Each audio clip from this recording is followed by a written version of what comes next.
Everyone, welcome to my new video. तो आज की मेरी वीडियो व्लॉग नहीं है, आज की मेरी वीडियो है कैट की स्पेइंग के ऊपर।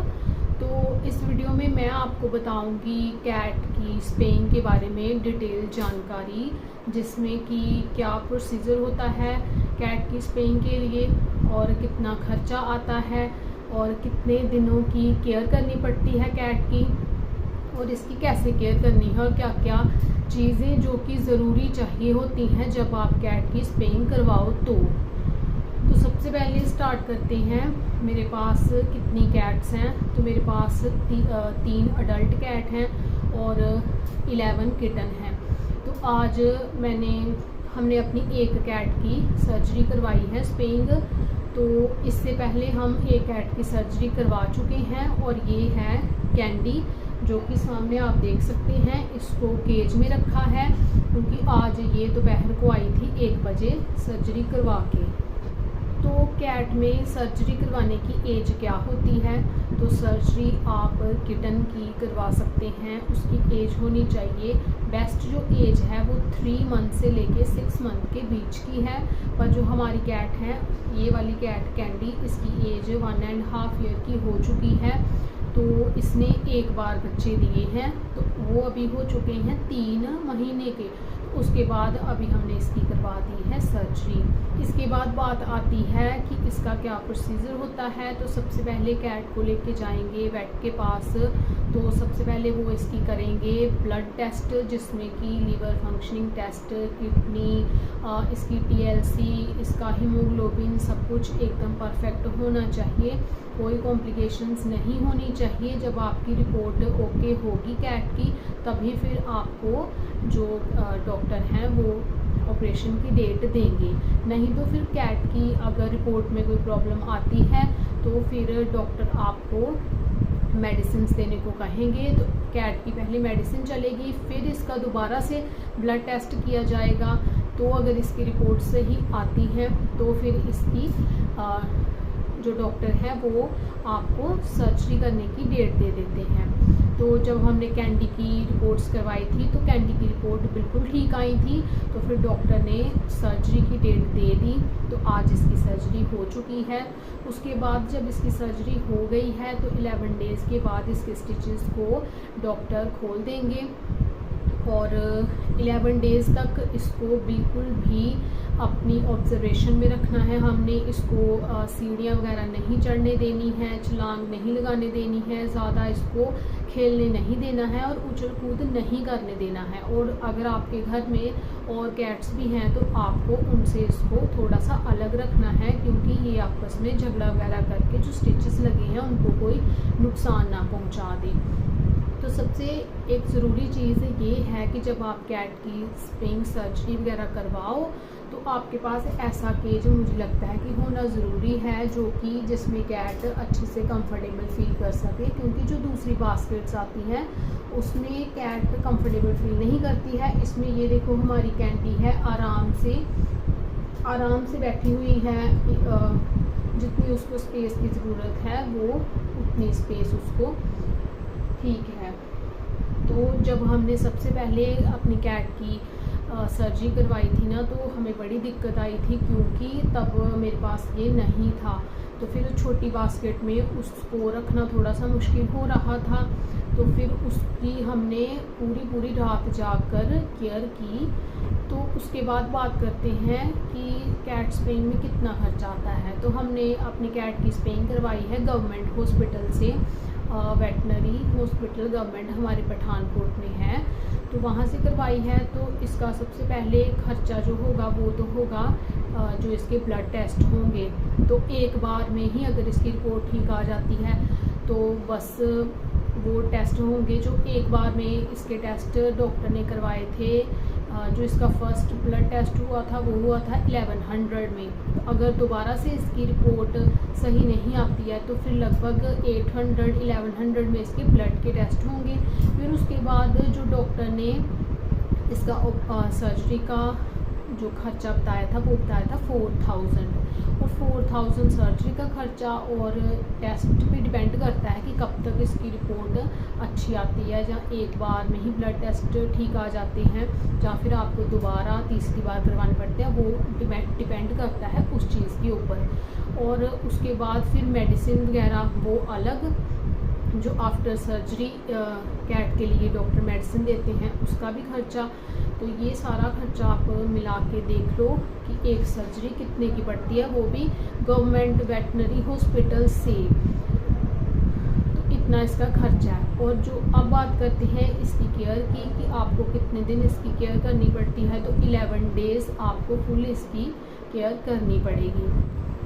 अब मैं बात करती हूँ कि कैट को खाने पीने का क्या देना है आफ्टर सर्जरी और बिफोर सर्जरी डॉक्टर क्या बोलते हैं।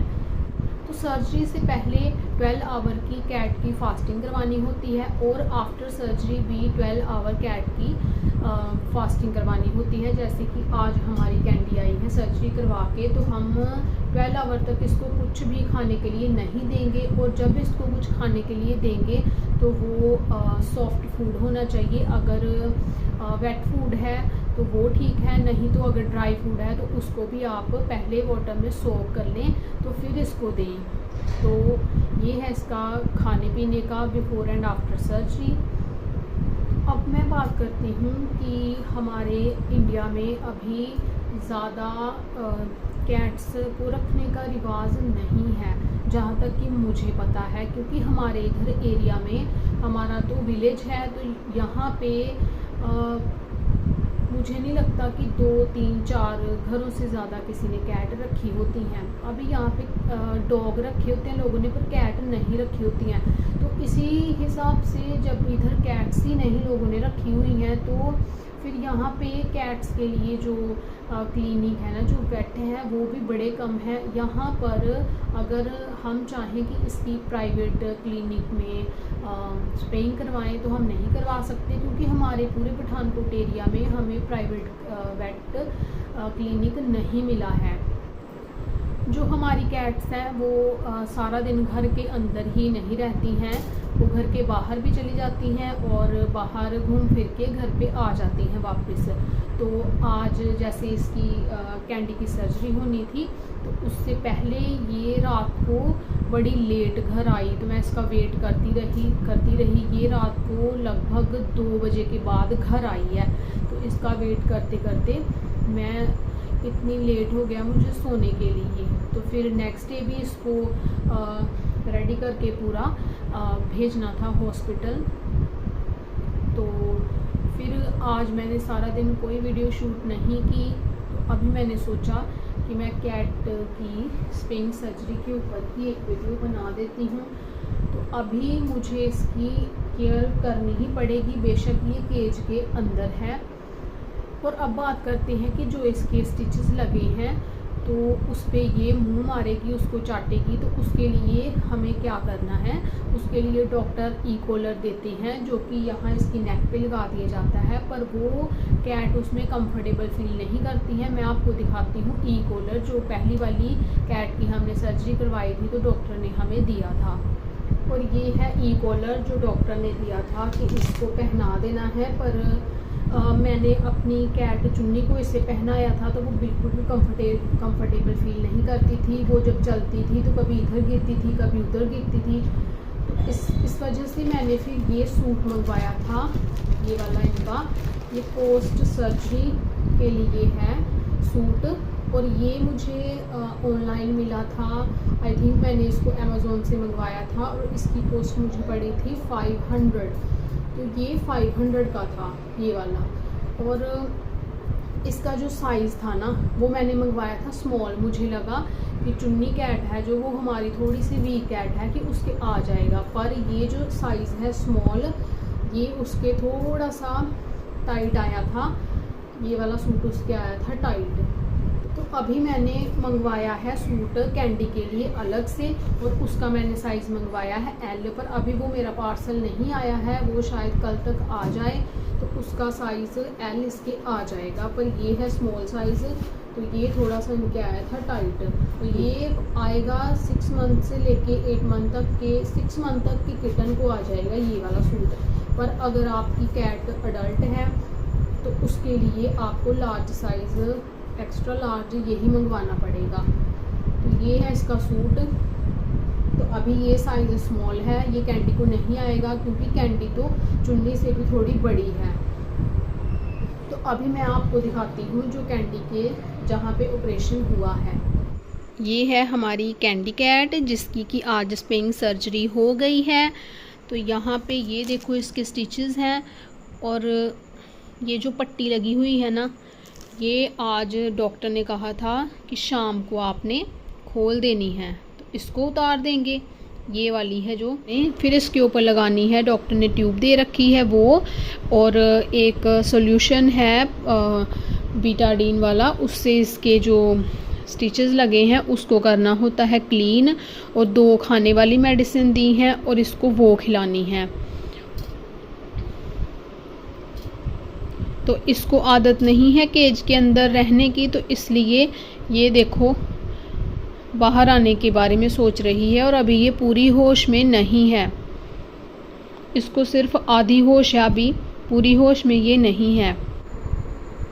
कैंडी कैंडी कैंडी कहाँ जाना है? कैंडी कहाँ जाना है बच्चे? कहाँ जाना है? अभी बाहर नहीं जाना है, बाहर नहीं जाना है अभी। कैंडी कैंडी क्या करना है? क्या करना है? बाहर जाना है? तो मुझे कह रही है कुछ बोल के, इसका मतलब है कि अभी इसको होश आ रही है। गाइस इसको 24 घंटे ही केज में भी नहीं रखना है, इसको थोड़ा सा स्टेबल होने के बाद जब ये पूरी तरह से होश आ जाएगी, और इसको हम केज से बाहर भी निकालेंगे, नीचे छोड़ेंगे ज़मीन के ऊपर। पर इसकी केयर ये है कि हमारा पूरा जो घर है वो हम क्लोज़ रखेंगे, कोई भी डोर ओपन नहीं रखेंगे ताकि ये बाहर ना चली जाए। और इसके बाद घर में सीढ़ियाँ हैं तो फिर मैं इसके साथ साथ ही रहूँगी ताकि ये सीढ़ियों के ऊपर ना चली जाए। तो फिर इसको थोड़ा सा चलने फिरने भी देंगे। ये जो देसी इंडियन कैट्स होती हैं इनमें और जो पर्शियन कैट होती हैं उनमें बहुत फ़र्क होता है। ये कैट्स बड़ी ज़्यादा एक्टिव होती हैं, तो इस वजह से इनकी जब स्पेइंग सर्जरी करवाते हैं तो थोड़ा सा ज़्यादा केयर की ज़रूरत पड़ती है, क्योंकि इनको इतनी आदत नहीं होती है रेस्ट मोड पे रहने की, क्योंकि ये होती हैं सुपर एक्टिव कैट्स, तो इनको खेलने की आदत होती है, उछल कूद करने की आदत होती है। पर जो पर्शियन कैट्स होती हैं वो बहुत ही काम होती हैं। अगर उनको आप जैसा रखोगे तो वो वैसा ही रह लेंगी, जैसे कि केज में उनको डाल दोगे। उनकी सर्जरी हुई है तो मुझे लगता है कि as compared to these cats वो थोड़ा सा काम रहती हैं। पर ये देखो अभी सर्जरी करवा के आई है 1 बजे के करीब दोपहर, तो ये देखो ये बिल्कुल भी काम नहीं है। ये चाहती है कि अभी मैं केज से बाहर चली जाऊँ। और गाइज़ ये थी मेरी वीडियो कैट की स्पेइंग के ऊपर। अगर आपको कोई भी क्वेश्चन पूछना हो रिलेटेड टू कैट स्पेइंग तो आप मुझे कमेंट सेक्शन में पूछ सकते हैं, मैं आपके सारे सवालों का जवाब दे दूँगी। और अगर आपको मेरी ये वीडियो पसंद आई है तो प्लीज़ मेरे वीडियो को लाइक कर दीजिएगा और चैनल को सब्सक्राइब कर लीजिए फॉर मोर वीडियोज़। तो इसी तरीके से मैं कैट्स के रिलेटेड वीडियो बनाती रहूँगी। इस वीडियो का अब मैं यहीं पे एंड करती हूँ, मिलती हूँ अब नेक्स्ट व्लॉग के साथ। तो please do like share and subscribe to my YouTube channel. Bye guys.